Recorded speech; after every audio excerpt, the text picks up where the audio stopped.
জিকে আছামলৈ সকলোকে স্বাগতম জনাইছোঁ। আজি আমি অসমীয়া বিষয়ৰ প্ৰখ্যাত সাহিত্যিকসকলৰ বিষয়ে আলোচনা কৰিম। খণ্ড 2। ইয়াৰ আগত আমি খণ্ড 1 আলোচনা কৰিছোঁ।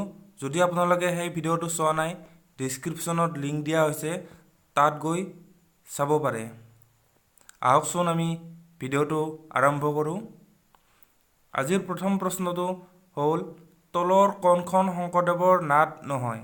ইয়াত ক দিয়া আছে সিংহযাত্ৰা, খ কেলিগোপাল, গ পত্নীপ্ৰসাদ আৰু ঘ চোৰধৰা। ইয়াৰে শুদ্ধ উত্তৰটো হ'ল চোৰধৰা। চোৰধৰা মাধৱদেৱৰ নাট, বাকী তিনিখন শংকৰদেৱৰ নাট। ইয়াত 2 নম্বৰ প্ৰশ্ন দিয়া আছে, শংকৰদেৱৰ গুণমালাত থকা পদৰ সংখ্যা। ইয়াত দিয়া আছে ক 377টা, খ 328টা, গ 370টা আৰু ঘ কোনোটোৱে নহয়। ইয়াৰে শুদ্ধ উত্তৰটো হ'ল 377টা।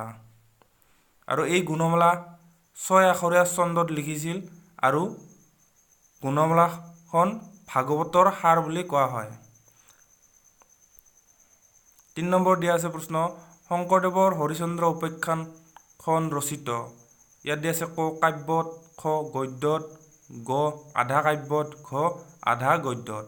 ইয়াৰে শুদ্ধ উত্তৰটো হ'ল কাব্যত। শংকৰদেৱৰ হৰিশ্চন্দ্ৰ উপন্যাসখন কাব্যত লিখা আৰু এই হৰিশ্চন্দ্ৰ উপাখ্যান লৈছিল মাৰ্কণ্ডেয় পুৰাণৰ পৰা। এইটো এটা প্ৰশ্ন হ'ব পাৰে, মনত ৰাখিব। এইকাৰণে হৰিশ্চন্দ্ৰ উপাখ্যানখন ক'ৰ পৰা লোৱা হৈছিল? মাৰ্কণ্ডেয় পুৰাণৰ পৰা, মনত ৰাখিব। 4 নম্বৰ প্ৰশ্ন দিয়া আছে ইয়াত, তলৰ শংকৰদেৱে ভাগৱতৰ কোনটো স্কন্ধ অনুবাদ কৰা নাছিল? ইয়াত দিয়া আছে ক প্ৰথম স্কন্ধ, খ দ্বিতীয় স্কন্ধ, গ পঞ্চম স্কন্ধ, ঘ একাদশ স্কন্ধ। ইয়াৰে শুদ্ধ উত্তৰটো হ'ল পঞ্চম স্কন্ধটো শংকৰদেৱে অনুবাদ কৰা নাছিল। প্ৰথম, দ্বিতীয়, তৃতীয় স্কন্ধৰ প্ৰথম চোৱা, দশমৰ আদি চোৱা, একাদশ আৰু দ্বাদশ এইকেইটা শংকৰদেৱে অনুবাদ কৰিছিল। 5 নম্বৰ ইয়াত দিয়া আছে, ৰামায়ণৰ উত্তৰকাণ্ড কোনে ৰচনা কৰিছিল? ইয়াৰে ক মাধৱদেৱ, খ অনন্ত কণ্ডিলীয়ে, গ শংকৰদেৱে, ঘ দামোদৰদেৱে। ইয়াৰে শুদ্ধ উত্তৰ শংকৰদেৱে। ৰামায়ণৰ উত্তৰকাণ্ড ৰচনা কৰিছিল শংকৰদেৱে আৰু মাধৱদেৱে ৰামায়ণৰ আদিকাণ্ড ৰচনা কৰিছিল, মনত ৰাখিব। ইয়াত 6 নম্বৰ প্ৰশ্নটো দিয়া আছে, তলৰ কোনখন মাধৱদেৱৰ নাট নহয়? ইয়াত দিয়া আছে ক দধিমথন, খ ভজন বিহাৰ, গ ভূমি লেটোৱা, ঘ ৰুক্মিণী হৰণ। ইয়াৰে শুদ্ধ উত্তৰটো হ'ল ৰুক্মিণী হৰণ। ৰুক্মিণী হৰণখন শংকৰদেৱৰ নাট, মনত ৰাখিব। ইয়াতে আমি মাধৱদেৱৰ বিষয়ে ক'বলৈ হ'লে, মাধৱদেৱৰ জন্ম 1489 চনত লখিমপুৰত হৈছিল আৰু মৃত্যু 1596 চনত মধুপুৰত কোচবিহাৰত হৈছিলে। মনত ৰাখিব মাধৱদেৱৰ বিষয়ে এইখিনি কথা। 7 নম্বৰ দিয়া আছে ইয়াত, হেজাৰী ঘোষা কাক বোলা হয়?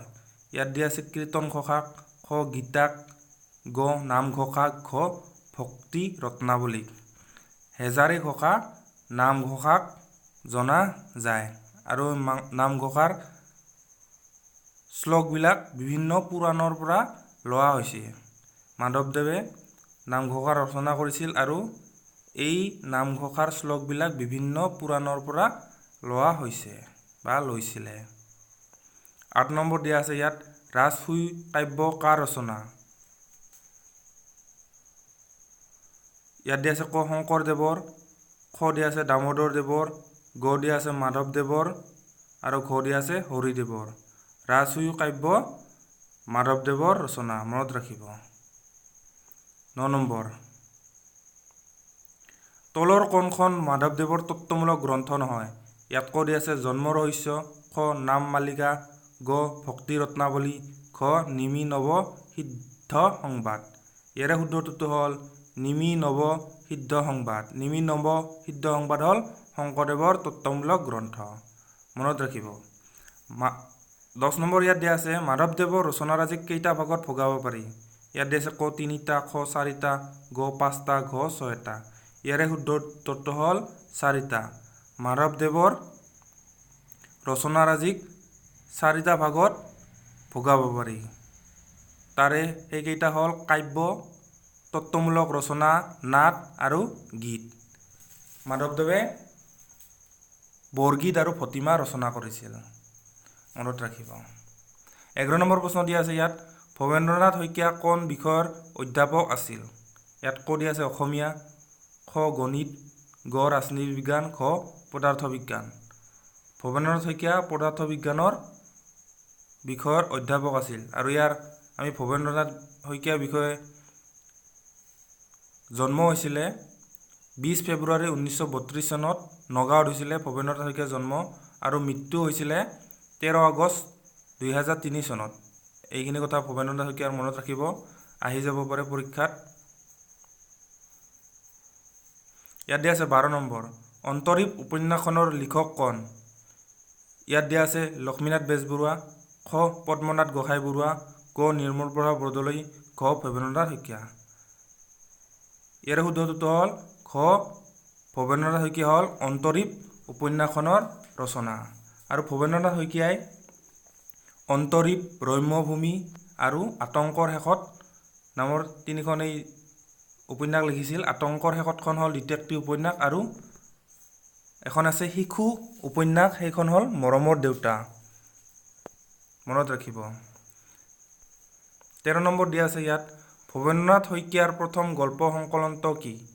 ইয়াত দিয়া আছে ক শৃংখল, খ প্ৰহৰী, গ গহ্বৰ, খ তৰংগ।